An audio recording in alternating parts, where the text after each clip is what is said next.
안녕하세요. 법무부인 위인 대표 변호사 이인철 변호사입니다. 오늘은 재판상 이혼을 청구할 때 위자료와 재산분할에 대해서 관심이 많은데요. 위자료와 재산분할에 대해서 알려드리겠습니다. 많은 분들이 위자료와 재산분할을 혼동하시게 되는데요. 넓은 의미로 이혼할 때 위자료를 얼마 받았냐 이렇게 물어보기도 합니다. 근데 엄밀히 말하면 위자료는 상대방이 잘못을 했을 경우에 그것에 대한 손해배상 청구권을 의미하는 것입니다. 예를 들어서 상대방이 발언을 폈다든지 아니면 상대방이 폭행을 했다든지 그것에 대한 잘못에 대해서 책임을 묻는 거고요. 실무에서는 위자료에 대해서 약 1,000만원에서 3,000만원까지 인정이 되고 있습니다. 아주 상대방의 잘못이 상습적이라든지 심할 경우에는 예외적으로 한 5,000만원 정도 나오는 경우도 있습니다. 하지만 실무에서는 위자료에 대해서는 소위 말해서 좀 짜다고 할 수가 있죠. 그 금액이 많이 인정이 되지 않는 것이 실무의 태도입니다. 그래서 위자료보다는 더 중요한 것이 재산분할 청구인데요. 재산분할이라는 것은 부부가 같이 혼인 이후에 공동으로 형성하거나 유지 관리한 재산에 대해서 각자의 기여도에 따라서 재산을 분할하는 것이 원칙입니다. 예를 들어서 부부가 남편이 열심히 사업을 하고 아내는 집에서 살림을 열심히 했다. 그래가지고 집을 하나 장만을 하고 예금이 한 5,000만 원 정도 생겼다고 할 경우에는 이혼을 할 경우에는 그 집과 예금에 대해서 재산분할을 청구할 수가 있습니다. 예전 같은 경우에는 아내에 대해서 기여도를 한 30% 정도 인정을 했습니다. 하지만 요즘에는 여건이 신장이 돼서 아내분 같은 경우에도 재산분할은 40에서 50% 정도 받을 수가 있습니다.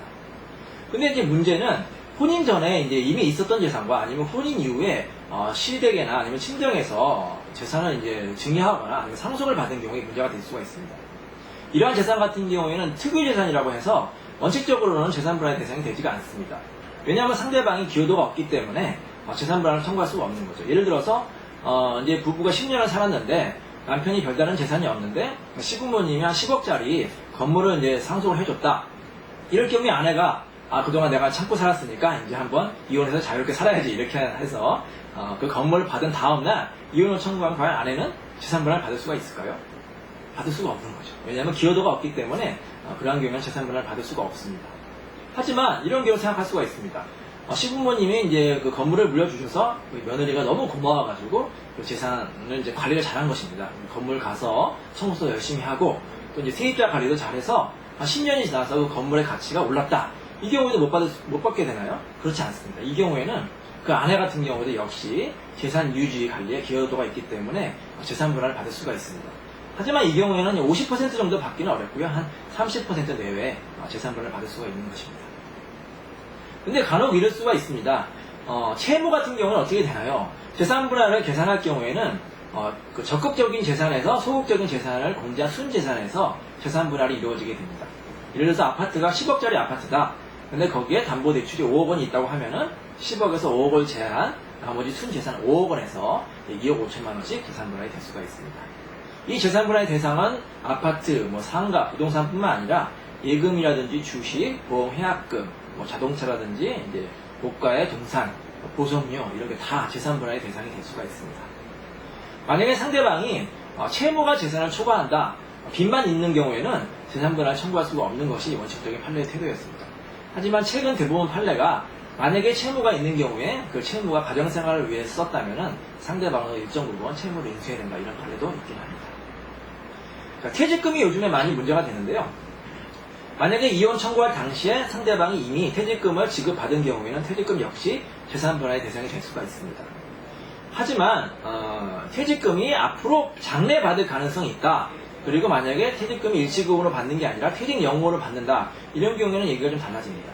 기존의 대법원 판례는 장래받을 퇴직금 같은 경우에는 재산분할의 하나의 참고 사유는 되지만 직접적인 재산분할의 대상이 되지 않는다. 이렇게 했는데요. 네, 최근에는 대법원에서 공개 결론을 열어서 장래받을 퇴직금에 대해서 재산분할이 되는지 변론 지금 절차 진행 중입니다. 조만간 판례가 나올 것으로 봅니다.